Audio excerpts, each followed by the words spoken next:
Jadi cantik boleh, silahkan. Berpenampilan cantik boleh, silahkan. Tapi ingat, jangan melupakan kewajiban kita menjadi istri dan ibu di rumah kita. Setuju? Karena hakikatnya seorang istri dan seorang ibu adalah dia yang mampu menjaga dirinya. Bunda jadi istri sukses ketika suami sukses. Dan bunda jadi ibu yang berhasil ketika anak-anak kita berhasil.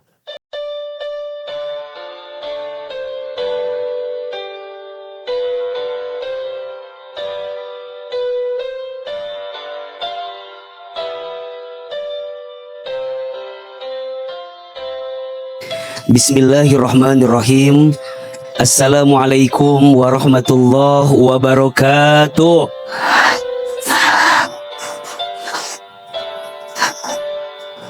Alhamdulillah, wassalatu wassalamu ala rasulillah, la hawla wa la quwata illa billah, amma ba'du. Bunda, perempuan itu adalah makhluk yang mulia dan dimuliakan. Setidaknya ada 4 posisi yang akan menjadikan perempuan sebagai perempuan yang mulia. Yang pertama, saat perempuan itu jadi hamba dari Allah Subhanahu wa ta'ala. Jadi perempuan yang solehah, jadi perempuan yang taat kepada Allah, maka dia adalah perempuan yang mulia. Yang kedua, saat perempuan jadi anak dari ayahnya. Saat anak perempuan itu taat sama ayahnya. Saat perempuan itu mampu menjaga diri dan kehormatannya untuk orang tuanya, maka perempuan itu adalah perempuan yang mulia.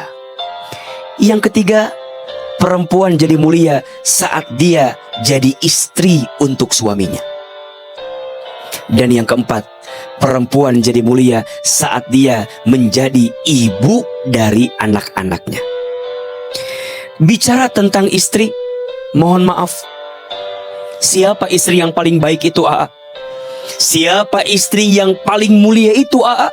Jawabannya adalah istri yang ketika dia sudah menjadi ibu rumah tangga, dia benar-benar menjadi pendamping sejati untuk suaminya, betul?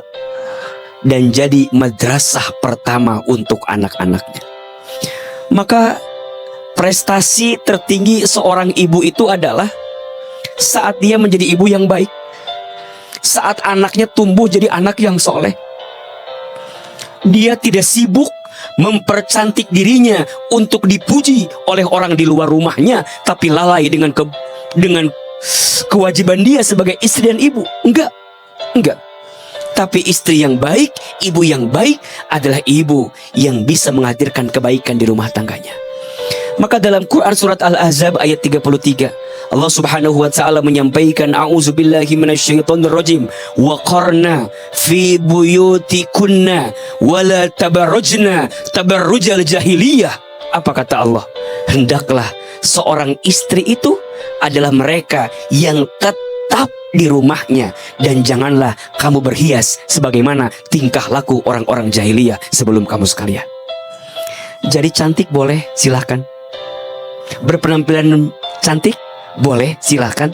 Tapi ingat, jangan melupakan kewajiban kita menjadi istri dan ibu di rumah kita.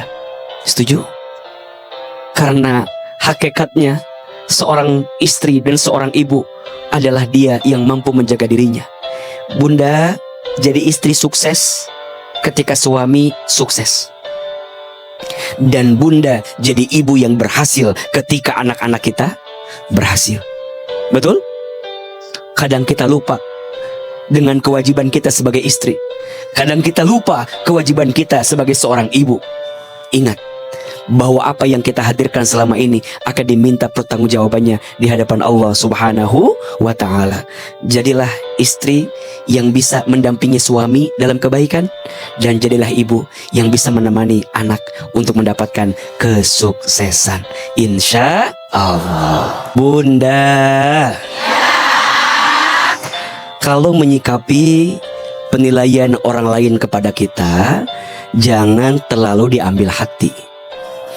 Orang yang mencintai kita, insya Allah akan melihat kebaikan kita. Tapi kalau orang yang emang dasarnya udah benci sama kita mau berbuat baik aja, tetap di mata dia mah salah dan tidak baik. Iya apa iya? Maka kata Imam Ali bin Abi Thalib, jangan sibuk menceritakan tentang dirimu kepada orang lain. Yang mencintaimu tidak butuh itu, dan yang membencimu tidak akan percaya dengan itu. Sibuk saja menyenangkan Allah, sibuk saja mengambil penilaian Allah.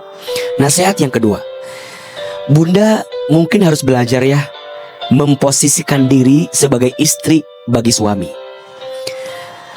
Kalau suami kita memang kondisinya ada berlebih, kemudian dia pengennya kita nggak megang apa-apa gitu ya, udah pokoknya mah kamu mah diem aja. Ya kalau ada berlebih silahkan. Tapi kan yang begitu satu dari sekian banyak, nggak banyak. Tapi izin, yang sering khawatirkan begini, khawatirnya suami begitu memperlakukan kita sebagai seorang ratu, tapi di belakang kita ternyata dia punya ratu yang lain. Yang ratu itu kadang lebih mengerti kebutuhan suami kita. Ini yang terjadi. Maka bagi istri ada 3 posisi. 1, istri harus jadi kekasih untuk suami, jadi pendamping.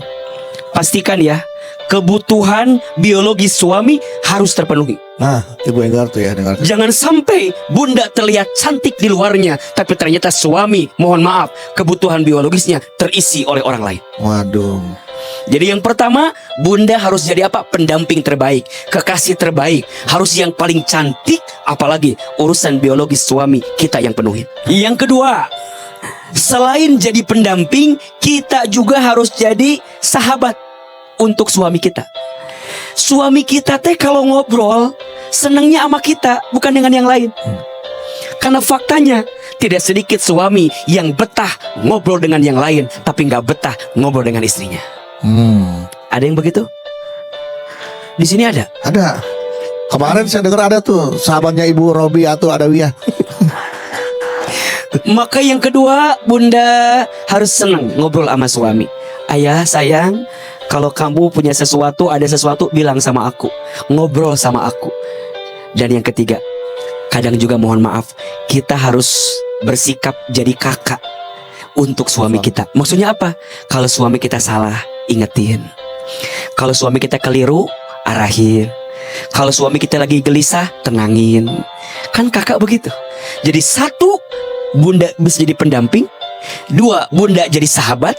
Dan yang ketiga, jadi kakak yang bisa ngingetin ketika suami kita keliru atau ada kesalahan. Betul? Beruntung Ibu Enggar jadi istri yang diperhatikan oleh suami, tapi jangan sampai termakan dengan keadaan. Sampai ibu lupa ternyata kebutuhan suami diisi oleh yang lain. Jadi suami itu, laki-laki itu lemahnya di 3 tempat. Di matanya, di perutnya, dan di bawah perutnya. Maksudnya apa? Mata suami sering lemah ketika melihat yang lebih cantik. Maka belajarlah Bunda jadi pribadi yang makin cantik di depan suami. Yang kedua, perut. Laki-laki senang makan. Senang. Jadi kalau dia menemukan seseorang yang bisa menyiapkan dia makanan yang enak, masakan yang enak, boleh jadi dia bisa berpaling dengan masakan itu. Dan yang ketiga, yang ada di bawah perutnya. Kadang kebutuhan biologis harus dipastikan. Dan jangan sibuk jadi trophy wife yang seakan-akan dipuji oleh orang lain, tapi ternyata suami kita kehilangan sosok kita di rumah yang sekarang kita bina. Semoga Allah jaga dan kita bisa menjadi pribadi yang makin baik untuk pasangan kita, insya Allah. Tepuk tangan untuk Bu Enggar. Ya.